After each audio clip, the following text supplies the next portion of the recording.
Hello fellow critics, welcome back to the alley. The show reminding you that we are basically family. And family means nobody gets forgotten.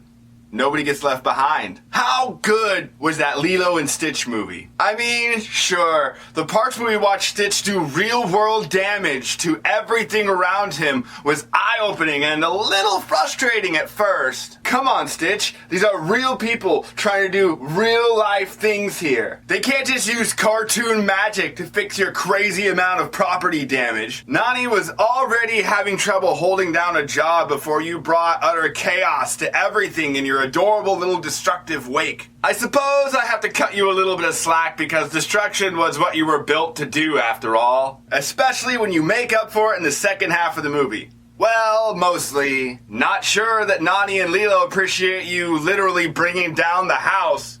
You rock too hard, little dude. The most unforgivable thing was this guy. I mean, 2 snow cones? Unacceptable! I love this movie, and honestly, so did a lot of people who actually saw it. It has been a major success, shattering records at an amazing 800 million across the board at the time of writing this. So, why is it getting so much hate online?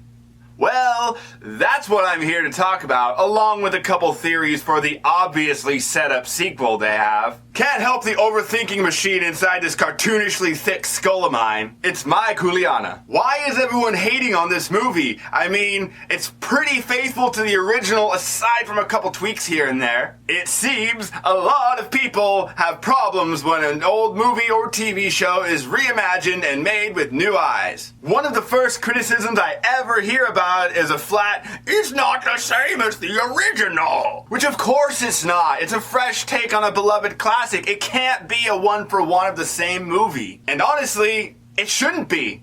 Hot take, I know. Grab your torch and pitchforks. Everyone get ready to burn Joracula at the stake for his blasphemous opinions. But let's be real for a minute.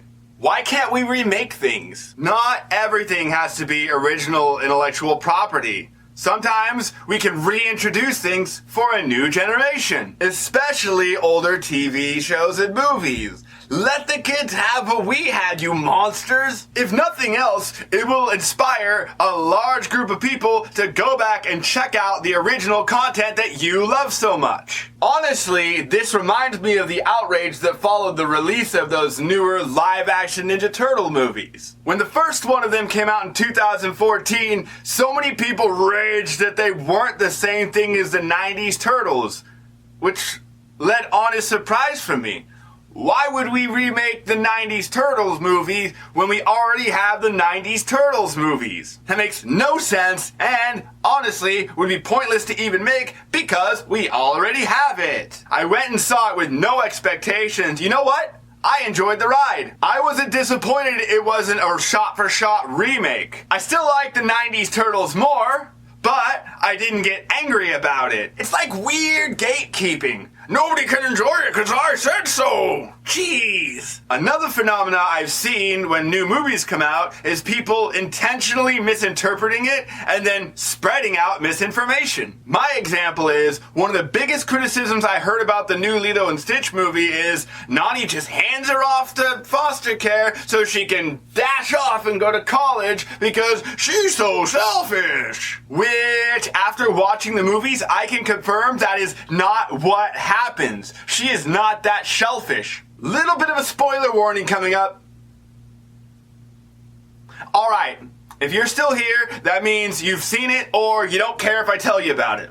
You were warned. Lilo is basically taken from Nani at the end of the movie. One of the first plot points put right in our face is that the parents died. Rather recently, it seems, too. And Nani is young and struggling to do basic parent things, like keep food in the house and pay the bills and get health care. The last one, though, is kind of understandable. Modern America doesn't seem to like healthcare and is a real jerk about getting it. Nani even seems to be struggling to keep that first job that she has. I mean, her truck won't even start half the time. Clearly, the girl is struggling, but she is 100% trying. In the first few minutes that we actually meet Lilo and Nani, a social worker shows up and tells her those 3 things that I listed. I'm sure that a cartoon social worker would be zany, but no less imposing. She tells Nani that if she knocks out those 3 things I listed, she might be able to get them off her back for another week. Which tells me this clearly isn't her first visit. I would be stoked to get some piping hot Capri Sun though. Sounds delicious. Our next plot point is Stitch being adopted by his human shield. I mean new family. My bad, they pointed out the human shield aspect and it kinda just stuck with me. Stitch, like I mentioned, is an agent of chaos, like the Joker or Kirby. So what does he do? Destroy everything. Sometimes unintentionally, sure, but other times he's told that he's being a jerk and just doesn't seem to care. He legit goes to every job interview that Nani tries to have and brings the property damage,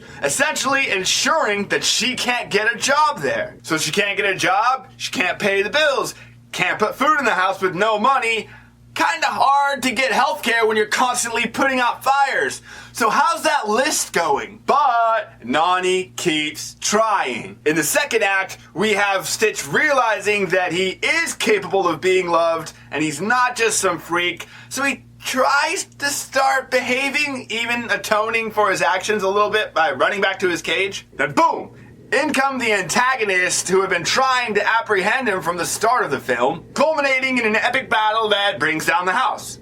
Rocking too hard, remember? It literally collapses in on itself. Like the argument that Nani said, "Screw you guys, I'm going to Hollywood," because remember, that's not what happens. Lilo is nowhere to be found, and her immediate reaction is, "Holy sea turtles, guys, we gotta go find her." And she does, rescues her, and even saves Stitch from drowning, even though he literally tore their lives apart. The movie winds down, Stitch is exiled to Earth, which is a big win for everyone because they love him so much, and where'd he go anyway? Oh, hey. Everyone is telling her to go to college, get out of here, and she's fighting tooth and nail because she doesn't want to abandon her baby sister. She only decides to go when the neighbors, who are basically family, agree to watch her and let her communicate and visit whenever she wants to and can. So it's like staying with her aunt. Even then, it took Lilo telling her personally she wants her to get out of here and go to college, and she finally reluctantly agrees. Plus, remember, the social worker was taking her away from Nani. She didn't really have a choice. They were lucky that the neighbors were so close to them and volunteered. Also, at the end, they utilized that sweet portal gun during a Zoom call and Nani literally stays the night. Although, I don't remember a portal gun in the original movies. So yeah, debunked that nonsense real quickly. I've noticed that twisting facts and misleading others seems to be real fun for some people. As with rage baiting and trolling being on the rise. Trends happen, I suppose, and misery loves company. Here at Critic Alley, we're more about optimism, realism, and falcon punching our way through misery. I honestly think it was a really good movie, and it teaches a lot of real life lessons that some people might not want to hear. Stitch may feel like an unlovable monster built for chaos that no one can love, but he realizes that's wrong and uses it to power his redemption arc. Even crazy monsters deserve love, and I can attest to that since it kind of feels like my upbringing. I too felt like I was made only for destruction and I was an unlovable monster. Also, real world chaos has real world consequences. It can't all be fairy farts and breaking windows because you feel energetic. Self-control is important, even if it's hard. Alright, enough real talk. Time for some theories and predictions. Not only am I expecting a sequel, I'm anticipating more of the experiments to show up. We get teasers mid-movie that there are other experiments, although Dude Bro does say he's gonna turn 626 into 627, and I don't remember that being how it works. I also expect Nani to finish her degree, come back, get custody of Lilo, and give them a way better life than she could have had she not done that. Which is very real too. Their life would be so much better than just putting out random fires as they come. Even if she was a surfing instructor towards the end of the movie, I get this weird feeling that marine biologist pays just a little bit better. Also, not sure if you noticed because it's kind of background noise, but Jumba is the only one who gets arrested. So I kinda smell a jailbreak coming, with a side helping of revenge. Let's see what washes up on shore. At the end of the day, growth and self-acceptance are very important. Whether you are a wild thing like Stitch or an overworked Nani trying to carry it all on your shoulders. Love yourself and what you are able to do and are capable of. We are all so much more valuable than we know. Critically yours, The Fox.